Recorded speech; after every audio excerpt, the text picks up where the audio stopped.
Ladies and gentlemen, we do thank you very much for your attention, and now we invite you to sit back, relax, and enjoy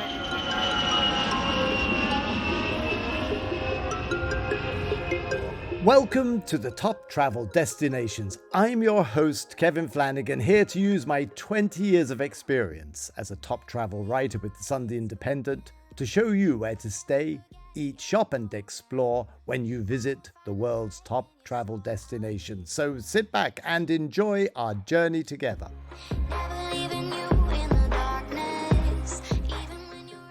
Welcome to the Top Travel Destinations. I'm super excited to have a very, very special guest. She is Sarah Egan, who is very well known, as sort of a legend in her own right, as part of the Roadman podcast brand, which is huge and growing as we speak. I'm a very big fan of the podcast, and what I particularly like is the questions and answers. And Sarah has a way. She has a fantastic voice, but she just has a way. She's her own woman. And I really like the way she talks about her struggles with fitness, with being in and out of being fit, and just life as a woman. What I really like about it is her honesty.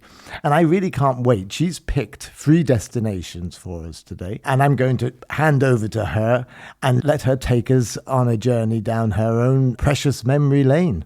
Sarah, you're so welcome. Kevin, I'm blushing. I'm blushing after that introduction. Thank you so much.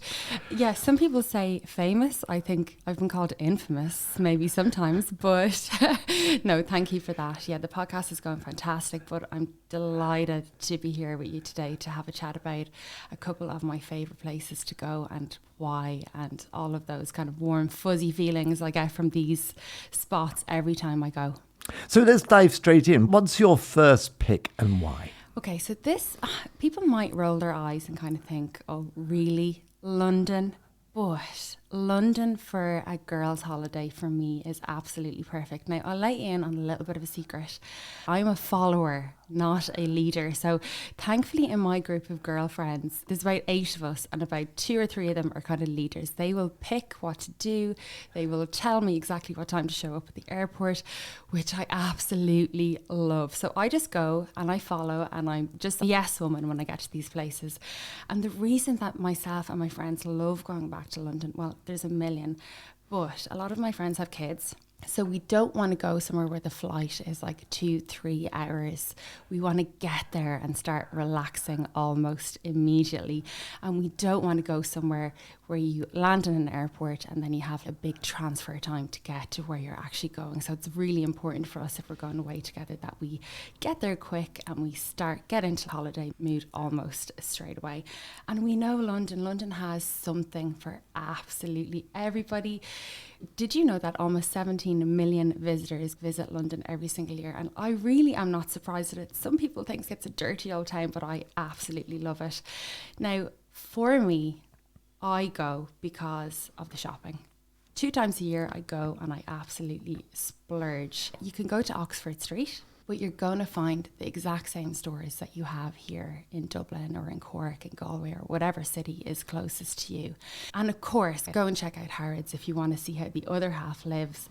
But these days, it's all about thrifting, going to the vintage shops, finding that perfect gem, something really individual, something you're going to hold dear forever, something that's unique, something that's going to stand out. So instead of Oxford Street, you have a couple of options. You could go to Camden. Camden is great. It's got a really diverse community. It's got loads of creative sellers. The last time we were there, we had amazing banter with all of the street sellers. So much fun. Great street food. You've got traders. You've independent stores. It's always open. It's really buzzy. There's loads of people. There's a million places to shop, to eat, to drink. You can dance. There are literally people dancing in the afternoon there. And while it is cool, sometimes it can be full of tat. Now, if you want to come home and you want a toilet roll holder that has King Charles' face on it, go to Camden. It's absolutely perfect. So instead, I would go and explore Shoreditch. Shoreditch is incredible. Again, variety of food, shopping, markets, loads of cool and affordable vintage finds. You know, if you're looking for some jewellery, if you're looking for some cool clothes, boots, really, really unique pieces that you're not going to see everybody else on the street wearing or on a night out. And make sure that you head to Brick Lane and Spitalfields. It's just that little bit more quirky and cool, and I think it's real London. Wow. Well, that really triggers a lot of memories. I'm actually a Londoner originally, as I think you know, and I can remember my father taking me, and this is going back to the 60s, taking me to Spitalfield when it was the old market. Now, I'm sure it's been a bit gentrified since then. Absolutely. But hipstery. Yes, but I think the great thing about London, it's like New York, it's like Paris. It's almost a country to itself. It doesn't necessarily share the identity of Britain any more than New York shares the identity of America. So your first destination is a sort of a girls' weekend away. Yes. What do you think is the ideal length of time and the ideal number of companions? That's a really, really good question. I think 2 nights, 3 nights maximum. That's all we seem to be able to get away from. And I think London, even though there's so much to do, if you kind of want to get out of there after 2, 3 nights, I think you've kind of had your fill of it at that stage. So for a break like that, I think 2 nights, 3 nights max, and then get out of there. I've had friends who've lived in London, and you do feel very anonymous there in comparison to cities here in Dublin. You probably bump into about 10 people that you know walking down the street here. But in London, you do feel a little bit anonymous. It's not somewhere I'd like to live, but I love to visit, but I love to leave. Yes. And of course, the interesting thing about London is sometimes finding a bit of anonymity can be quite good. Oh, yeah. But again, for, as you say, a limited amount of time. And what sort of number of companions would you recommend our listeners as a fun group? I think the 8 core group, we all know each other very, very well, and we're not too shy to say to each other, okay, I'm going shopping and I'm going to go and see a museum and we'll hook back up for lunch or things like that. So I think if you've got a group like that and you can communicate like that, 8, it's quite a big number. I would think if you want to have a cohesive group on a weekend, I would say 4 or 5 is probably max. And where do you like hanging out when you go to London? For a drink, for somewhere to eat? What sort of floats your boat? I know this is a terrible cliche, but I really love doing afternoon tea when I go to London. It's an awful cliche, but it's just so posh. We went to the Ritz the last time. It's about 70 quid for afternoon tea, and don't go there hungry. Have a good breakfast because there's not a lot of food. And if you want a bit of champagne on top of it, it's about £94. But it's just so lovely because as a girl, you get totally dressed up in the afternoon. It just feels so exclusive and luxurious. Have a chat, have some bubbles with your friends. And it's just the perfect afternoon in London. I absolutely love it. That sounds amazing. Can you paint the picture of where you sit and who serves you and what's presented to you? So everything is so delicate. It's just presented on beautiful crockery, or delf as my mum would say, with beautiful teacups and saucers. It's something you'd never do in your own home. I drink tea out of a big disgusting builder's mug here, you know. And when you're there, it's kind of mirrors head to toe, gold everywhere. The tablecloths are crisp. The waiters cannot do enough for you. They're absolutely immaculate. It feels like you could be a millionaire for an hour when you're in there. It's a lovely, lovely feeling. And even though you're coming from Ireland, you know, it's very friendly. The stiff upper lip, does that jar or not? I think it's nice to experience both sides of London because, of course, you have the real Cockneys. As I mentioned, you've got the guys on the stands, the girls on the stands, and I mean, the crack is 90 with them. And then you have that completely juxtaposed with, as you said, the stiff upper lip, the formality of these very, very posh hotels. So it's nice to do a little bit of both, I think.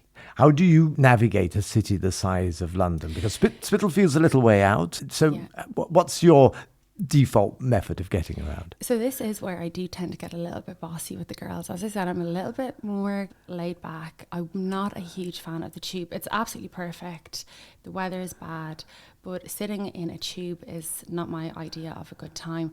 And myself and the girls, the last time we were there, we hired the Lime bikes. They're the electric bikes. Now, they're expensive. When you're on one for 10, 15 minutes, it's probably going to cost about the same amount as one of the black cabs. So the price does fairly quickly knock up on them. but it's so much fun. As I said, you don't break into a sweat. They have an electric motor on them. You barely have to pedal, and you're just buzzing around London on them. And you'd be so surprised how quickly you can get from Camden, Shoreditch. You can get all around the city, back into the West End. It's just so much fun. That's actually one of my top tips for going to London. Wow, that's amazing. And what about road safety? I know you're a very accomplished cyclist. What about someone who would be not as comfortable, maybe? The roads are so cycling friendly. So there's a lot of cycling only areas where you can kind of nip in and out of more urban areas, built up areas. The main roads as well. It looks and seems to me very friendly. And insofar as I think the bikes have been a welcome addition for cars, for taxis, for the city as a whole, because it's not as congested. So everyone seems quite polite. And then you need to be a little bit of an offensive cyclist. Make sure that you are safe. If you have to take up a primary position on a road, if someone is aggro behind you, don't be afraid to use your bell if pedestrians are coming out in front of you. But please don't be afraid of these line bikes. They're great fun and you'll get so much crack out of them, and they're a really fast way to see the city. Hire a bike in one part of the city, go to the other part of the city, leave the bike, forget about it, and then when you want to cycle home, pick up a completely different bike and head back. And it's quite easy to register. Yeah, on literally. the phone. Set up an app, connect it to a credit card, and it'll just come directly out of your account. They always figure a really easy way to take your money. They do it like on the tube, where all you do now is just tap your credit card. Yeah, absolutely. It's quite incredible. Yeah. Where would you recommend staying? What areas and what sort of accommodation? So I think Soho, Camden, all of the kind of buzzy places for me when I go away. You can go to places like Notting Hill. Everywhere has amazing accommodation for every single price point that you want. So if you want to get all 8 girls into a big house, go on to Airbnb. Airbnb is a good option. If you want to maybe cook breakfast in, you can do that in a nice big Airbnb, and then you can have all your other meals out. What we did one time is we got a huge house in Notting Hill. It was beautiful, and we hired a chef to come in one night, and he absolutely spoiled us with the food. Did cooking demonstrations in the beautiful kitchen. We all just sat around drinking wine. It was fabulous. That sounds a fantastic idea. Now, does that break the bank, that sort of treat? It was about £150 per head. Basically, your wine and your food and this kind of cooking demonstration, which is what you would pay in a good restaurant in London to eat and have a couple of glasses of wine. So it was really lovely because you're there to catch up with your friends too. It's lovely to go to pubs, clubs, but this kind of intimate setting, just so nice. That sounds fantastic. And what we'll do is on the toptraveldestinations.com website, we will put links to all of these things that Sarah is going to recommend on her free destinations. And you can see how she's really drilling down into the detail. Any other tips for a girl's weekend away to London? Okay, so there's one restaurant, and I want to talk about nightlife for a second as well. So the one restaurant that I will never forget, that restaurant is called Gymkhana. I don't know if you've ever eaten there, Kevin. I've heard of it. It's one of the most spectacular Indian cuisine restaurants that you'll ever go to. It's so lively. It's so much fun. They have amazing cocktails. As far as I know, you can't book it. We had to wait on a table for about 45 minutes at the bar, so it's no hassle waiting. That honestly is one of the best restaurants I've been to. And if you're not into spicy food or Indian cuisine, go there because they have something for every palate, every taste. The vibes are absolutely immaculate in this place. You'll just be buzzing afterwards. And then the nightlife, I just want to touch on this for a little while because it's so important, especially with a girls' trip away. There's a million things to do in London. It's such a buzz of a town. If you want to go elegant, if you want to go hipster, if you want to be in a discreet little hideaway bar, there's just so much. There's sky bars, there's whatever you're into. It has the best night in the world. I love the American bar at the Savoy for cocktails. I've been there with the girls before. I think we probably tasted every single cocktail between us on the menu that day, and it was just a really, really special day that sticks out in my mind. Nightclubs, depending again who you're with. I mean, if you want to go, find a warehouse that's kind of on the outskirts of London. There's a place called The Fold. They have a 24-hour license. It's in a warehouse in the middle of nowhere. It's techno, it's crazy, it's high energy, it's hyper. I think I'm probably a little bit past that, but if that's the kind of vibe that you're going for, go for it.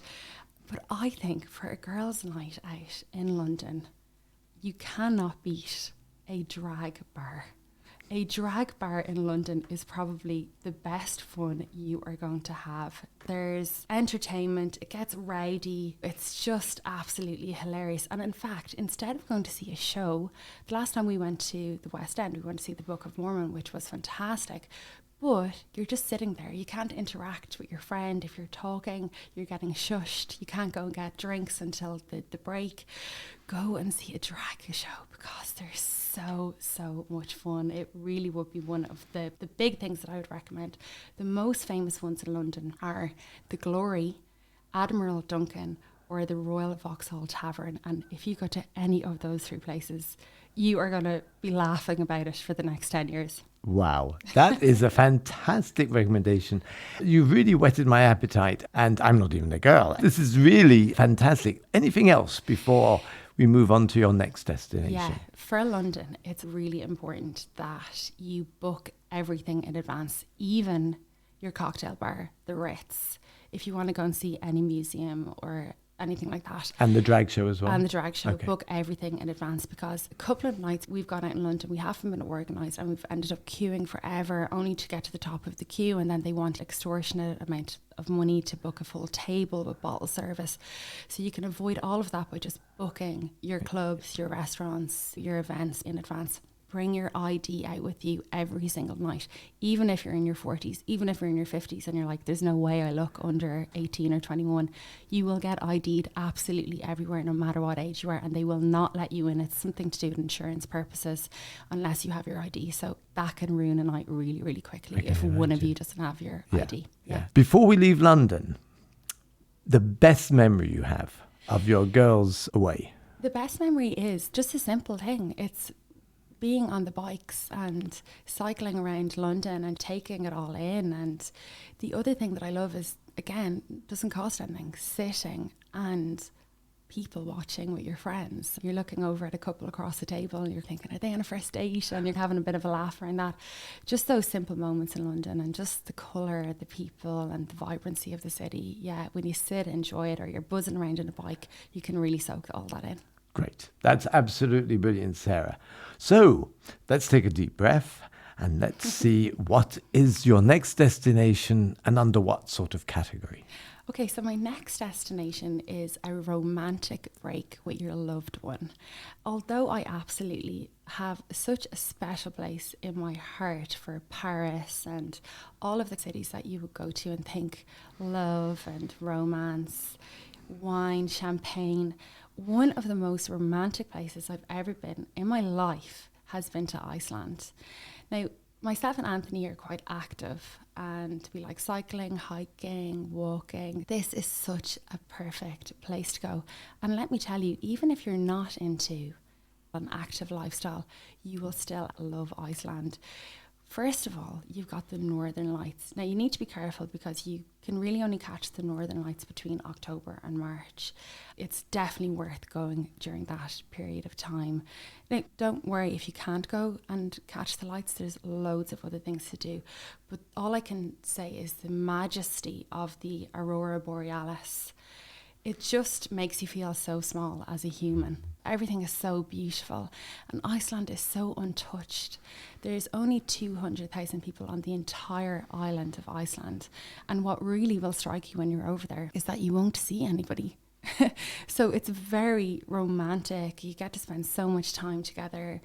It's not warm, so it's going to be one of those cozy, romantic getaways, drinking warm wines and things like that. It's just so lovely. It's so beautiful.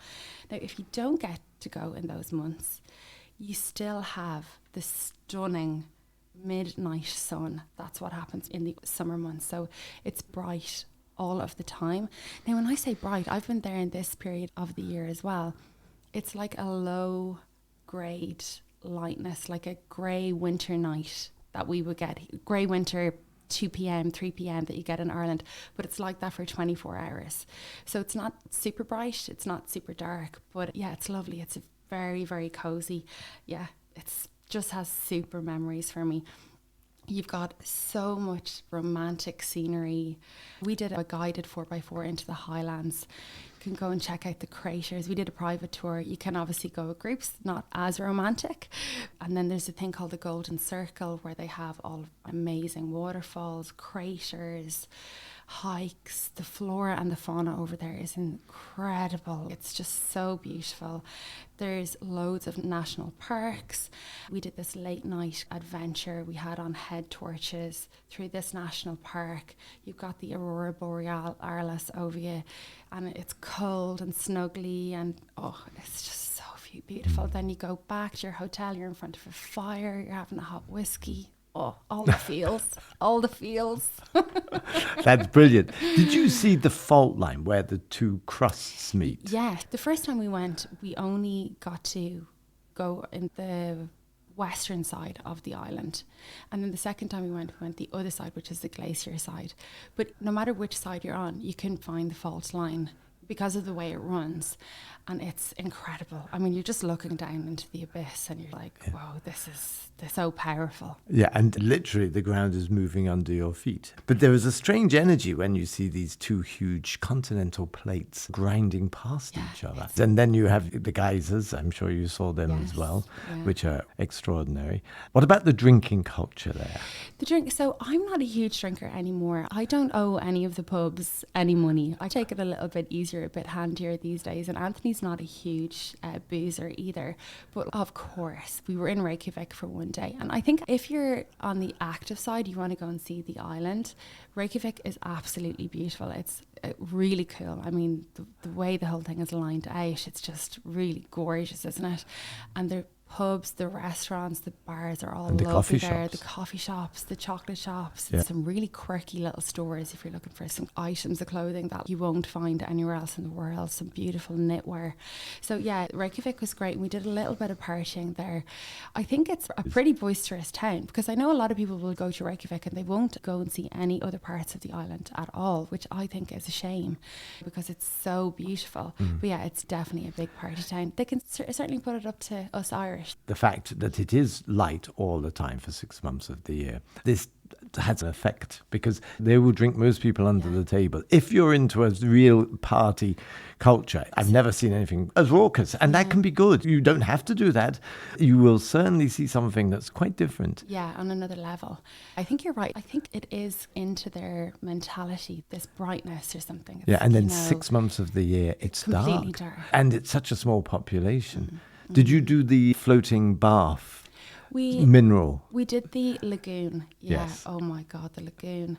It's absolutely lovely. Now, it's quite touristy. It can be really jammers. If you're looking on Instagram and you're thinking, I'm going to go to the Blue Lagoon or I'm going to go to some of these spas and I'll get some beautiful pictures, I'll be on my own. It's not like that. You've got about 10 overweight Americans shouting and screaming over you, floating and drinking beers. And, you know, that's okay. They're welcome. But don't be expecting something like tranquil. The Blue Lagoon is probably better. We did go to a few of the different spas around the island, some of the natural springs. The Blue Lagoon, it's encouraged to be a little bit quieter, a little bit more chill. It's a little bit more high end. Yeah. And that was very nice. But yeah, beautiful spas. Yeah. And for people who don't know, it's so full of mineral salts. It's actually connected to a plant which industrially produces salt. I only discovered that after. It's not like some of the other natural places. It is manufactured in a way, but you do get this sort of Dead Sea Scrolls moment where you just literally float. And I can still remember the texture on the skin after. It's very good if you've got psoriasis. So tell me other memories as regards things that you could do together that made this really stick out. So I think one of my favourite days was when we went to see one of the big waterfalls. Now, you've been to Iceland. There's beautiful waterfalls everywhere. You become a little bit complacent because there's just stunning scenery left, right and centre. One of the most beautiful days and romantic days that I remember was the Cascades of Gullfoss. That's probably the most famous waterfall in the entire region, country. And the romance there is hard to beat. You can walk around it. It feels very special. And I love going to those places and you just think, God, all the people that came before us that probably sat in the exact same place I'm sitting, thinking how beautiful this is as well and just enjoying it. It's just gorgeous. Any tips as regards staying and eating particularly? everybody knows Iceland is kind of infamous for being quite expensive. Another tip that I would do is to do the Airbnb rather than a hotel. If you want to save a couple of bucks, that means that you can have a couple of coffees at home, or you can make lunch at home and eat out for the rest of your meals.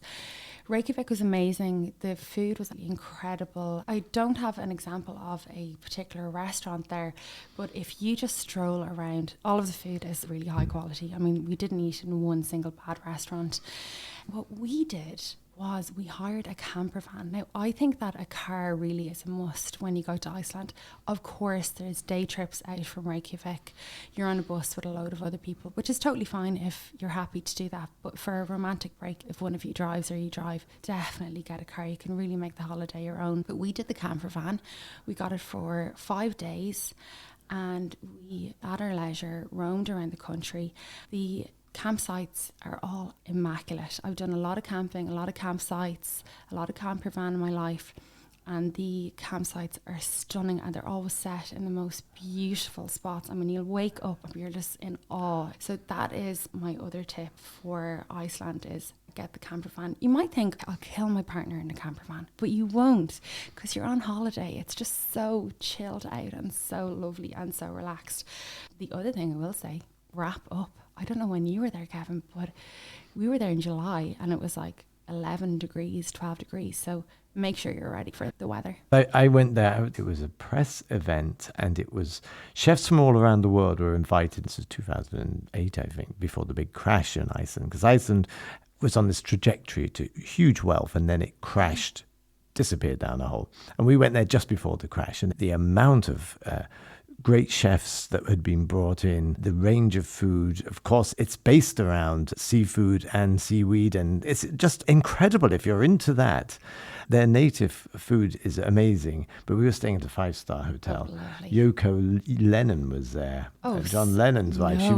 She was doing some sort of tribute to John, and it was very memorable meeting the Icelandic people, who are quite particular. They're very proud. They've got that conquering spirit. They really do. That kind of confidence, don't Yes, they? yes, because they're so small and they've had to fight off invasions. But really an extraordinary place. I think that's so interesting as a romantic break. So thank you for that. Any final tips before we move on to our final destination? Just go there. If you're going on a breakaway with your partner, maybe your inclination, particularly if you're from a country like Ireland, you're like, oh, we'll go and get a bit of sun.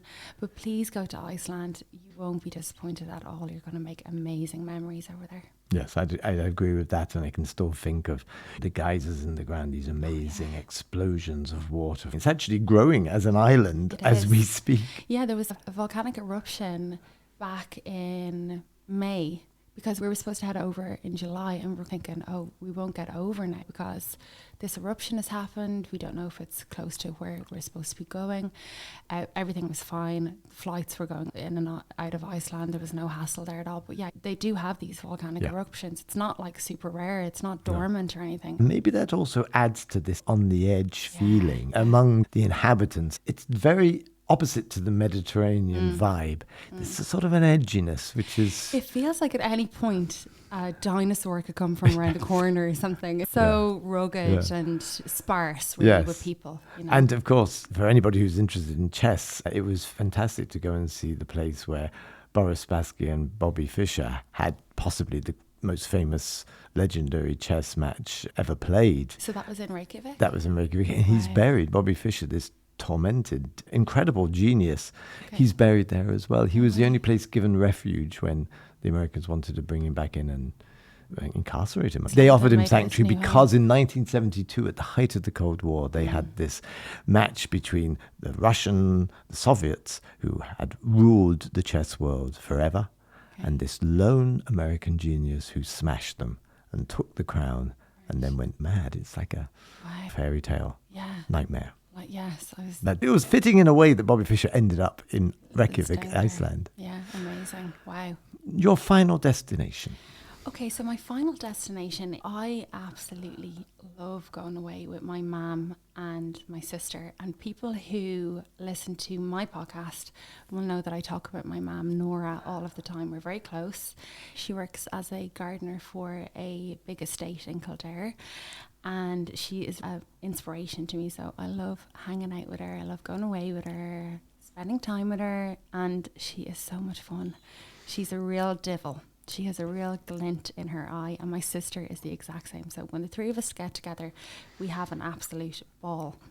Now, the next city I want to talk about is somewhere I originally went to with Anthony because he was racing. He was doing a bike race across a desert that is very close to the city Granada in Spain. So he set off on this bike race, and I was on my own for a couple of days. And I really fell in love with this place, so much so that I went back with my mum and my sister. Granada is only about 3 hours flight from Dublin, so it's not a super long distance. We fly into Malaga, hire a car, and we just go straight to Granada for the first couple of days. And it is absolutely stunning. It's really well known for its Moorish old quarter. The parts of the town itself, it's like a labyrinth. You can really get lost in it. It's got these secluded inner gardens. It's got beautiful churches. And the piece of resistance is the 14th century palace. That is the Alhambra. That's also known as the Red Palace. Oh my God. It's just breathtaking. So Granada was a Muslim city originally. It was like the headquarters for the Muslim faith in Europe until us pesky Christians came in 1492 and kind of took over the palace.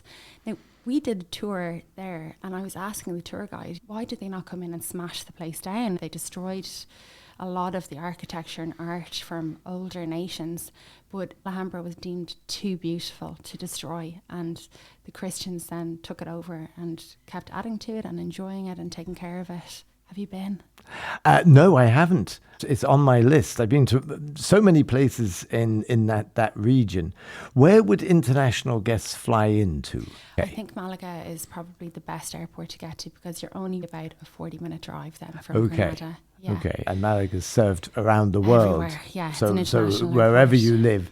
And if you're going to Europe, this is a great spot from which to not only arrive and explore, but to go on as well. It is, and you know what? Granada is the place that you don't hear a lot of people go to it. They do have a thriving tourist industry there, but it's real Spain. It's not like if you go to Tenerife or you go to some of the holiday resorts. Granada is actually Spain. It's really authentic feeling. The food is the same. The wine is the same. It's really cheap. If you want to go on a budget holiday, go to Granada. You can't spend money there on food or alcohol. It's so wonderful. But yeah, the Alhambra is stunning. And of course, we have the General Life Gardens just off the Alhambra. They are the most stunning manicured gardens that you're ever going to see in your entire life. And of course, my mum being a gardener, she was in Valhalla. She was just in her element, and we spent hours and hours walking around it. It was really beautiful. Now, Granada would be a pretty boisterous town. It has a big university in it. So with regards to nightlife, if you're looking for that, if you're going with the girls and you want to do a little bit of partying, it's still a great option. Obviously, I was there with my mum and my sister, so it was a little bit more tranquilo for us.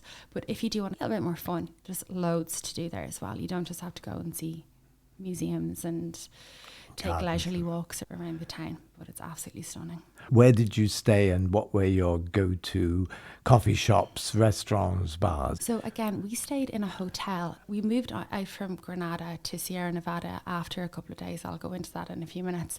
So in Granada, we stayed in a beautiful hotel right in the city, very close to the old medieval walls. So we're in the thick of it, but it's not super busy. There's an old side of the city, like many of these cities, and then a newer side and the newer side is where all the nightlife, all the young folk hang out and get up to no good. So we stayed in the older part of the city, which, as I said, a little bit more tranquil, a little bit more low key. But there are hundreds of options for hostels, B&Bs, guest house, Airbnbs, hotels, and everything from 1-star to 5-star. You can pick and choose whichever level, and being a university city, you are going to get well-priced options if you're not going to completely treat yourself. Exactly. When we talk about food as well, so the city itself is quite compact. My favourite day that we spent in Granada was this lovely day just walking around these tiny little streets, discovering these tiny little restaurants where you can sit outside again, do people watching. So this is how we did it. Walk, tapas wine, walk, tapas wine, walk, tapas wine. Literally the most perfect day ever, just sitting out in the sun, eating tapas, having some beautiful wine, chilling, watching people, chatting. Gorgeous. Was there a tapas dish that stayed in your memory? They actually do seafood very well there, like the octopus. I'm a big seafood fan. It's fresh, and they have this local sausage, like a spicy chorizo, but tastes kind of different. It's very local. The breads are absolutely beautiful as well. If you buy a drink in Granada, they have to give you a free tapa.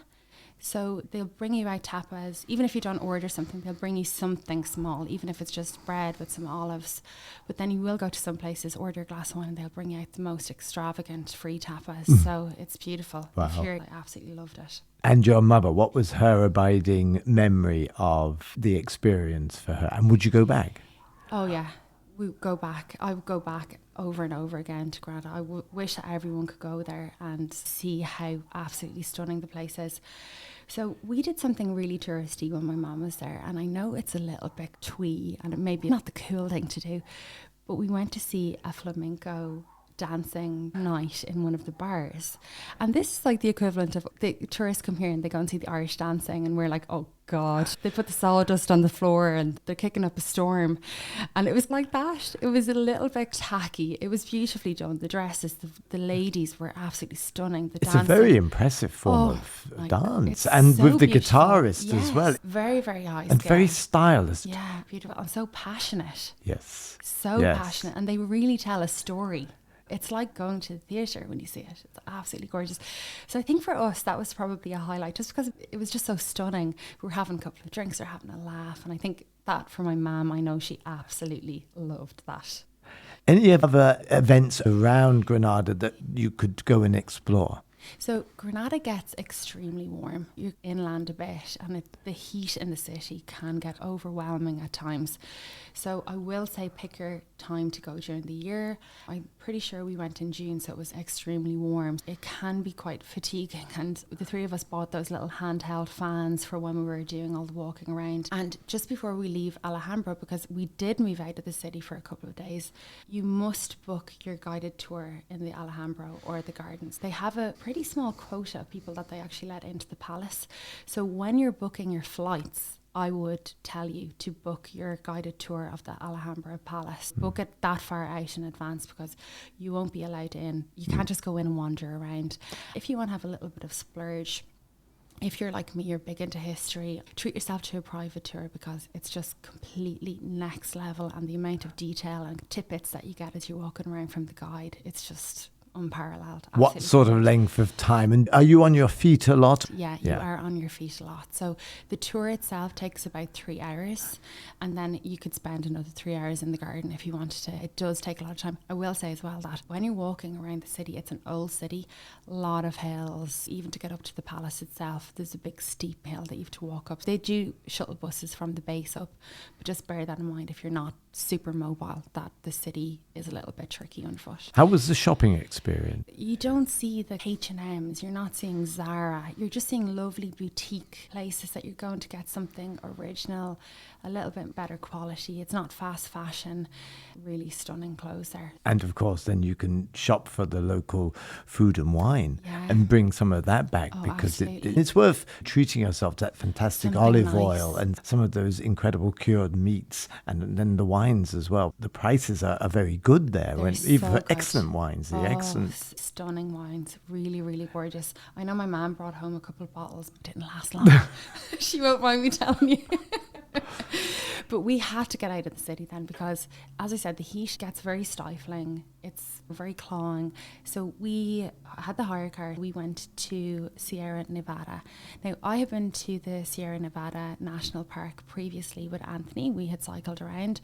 And when he had gone off and done his race, I actually drove up there and spent a couple of nights there on my own doing some hiking. And what was that like? Oh, amazing. And you know what? I think when you go to these places, particularly as a woman traveling on your own, I don't mind traveling on my own. I'm quite confident driving on the other side of the road and navigating around these places. I do recommend if you're traveling on your own, stay in a campsite. Don't just park up on the side of the road and camp that night. That would be something that I wouldn't feel comfortable doing unless I really knew the area quite well. But yeah, it was beautiful. The people are absolutely fabulous. The campsites, again, the immaculate. The hiking is unparalleled. It's really stunning. So had to bring my mum and my sister over to the Sierra Nevada National Park. We did hikes, we did a little bit of biking. We actually got a private tour hiking guide just in case, God forbid, we get lost. No one would ever see us again.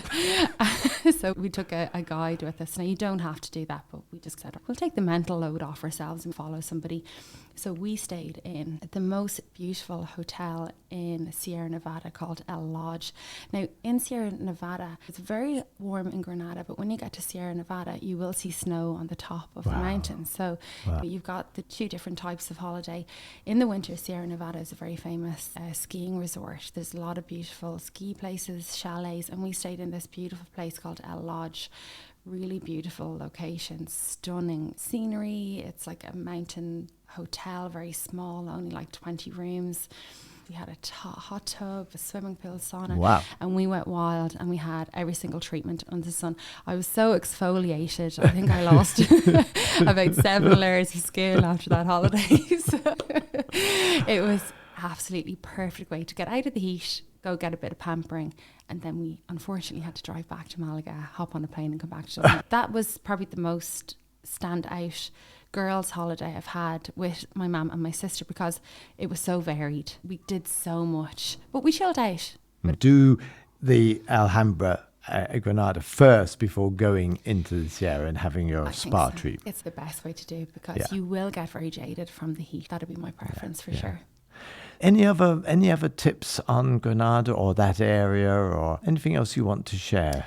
Granada, it's a very safe city. It's not like Paris. It's not like these massive cities where you're kind of clutching your handbag in spots and thinking, oh God, am I wandering into a bad area here? The city is quite compact. You can't really go too wrong with it. So I would say explore and don't just stay on the main streets. When you go down the little side streets, the tiny little alleyways, there's hundreds of restaurants and really charming little wine bars and tapas bars all down there that are even cheaper if you even thought that was going to be possible. Try and go a little bit off the beaten path.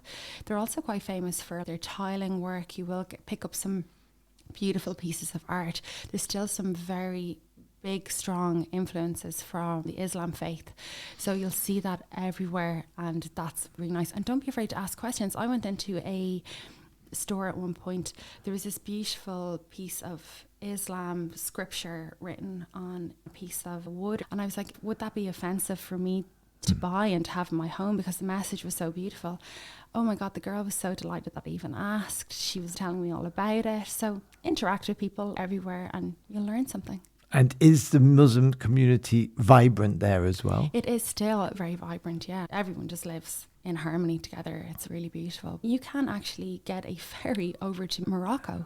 They're really close. So there's huge crossover influences from both communities. And were you tempted to take the ferry, or would that be something to consider if you were going to visit? Yeah. I think to start somewhere like Granada and then consider going across would be amazing. I've never been. Have you ever been to Morocco? I have. All of that coastal area on North Africa, you've just got a different flavour of life, different way of processing life. We talk about the benefits of travel and that it's not just a case of seeing pretty places. What it does to your imagination and what it does to your ability to see that the world is so multifaceted. Oh, yeah. And I suppose that is one of the great benefits. And the place you picked there, particularly Granada, going to places where this cultural mix and this mix of identities, it really opens one's mind to the history. Oh, absolutely. It seeps into you. It changes you as a person when you go and open your heart to these kind of places and experience them. You can watch a movie on Morocco or a documentary, but you can't understand it until you're there and you've got the smells, the sights. And as you said, even the outlook of people, you can pick up on that very quickly when you're in a place, and it's lovely to see it. So in conclusion, people picking one or all three of your suggestions, what will they get out of that, do you think? If you want to go and sit beside a pool, or if you want to go and be stationary and read a book, these three places aren't for you. Go and pick a resort or something like that. I like when I go away that my weekends or my couple of days are action packed or with chilling. I mean, all within reason. But these three places in particular will give you loads of options. You'll have loads of fun and you'll be busy absorbing everything around you. So that's what I love in a couple of days away. That's what I always look for. And how often a year do you try to have breaks, whether it's with your mum, with your friends, with your partner? I am a little bit of a homebody. Like even today, I'm really busy. I have to drive down to Cork tomorrow. It's super busy at the moment. And I was just saying to Anthony, he wanted to go away and see a Christmas market, maybe over in Germany or Belgium. And we hadn't booked it yet. And we're kind of thinking, oh, I just love being at home. It's just nice to get into a rhythm. We have dogs here and I like being with them and doing my walk and getting out on my bike and being active. So even though I love going away, I do love also being at home and being in that rhythm. So for me, I think a weekend away every 2-3 months, a couple of holidays. I love to go away on active holidays with Anthony, mostly on the bike. We do that about 4 times a year. I go away with my mum, whether that's within Ireland, probably once every 2-3 months, or we'll just do like one day spa day. And then with the girls, because they all have those pesky kids, that's like trying to organise Napoleon, those levels of trying to get everybody. If that happens once a year or maybe twice a year, we're super lucky. So I think I've got a good cadence there. I think I've got a nice cadence of going away and then also enjoying my home time. I think we are creatures of habit. I'm going to London this weekend for a podcast, and part of me doesn't really want to go. It's Christmas time, the grandkids are around, blah, blah, blah. In a way, it's highly unlikely you're going to regret ever getting on the plane. It's like doing exercise. You don't really want to get there and do that class, but the advantages will outweigh. And when you get on the plane to come back, you'll be a slightly different person. Yeah, I totally agree. Yeah, I absolutely agree. Sarah, that's been absolutely wonderful. I think you've given us so much food for thought there, whether you're going for a girls only or whatever the gender, whatever the mix. There are 3 fantastic destinations. So thank you, really. Thanks from the bottom of my heart for sharing those wonderful memories. And again, you can't make memories unless you travel. So thank you, Sarah. Thank you for having me.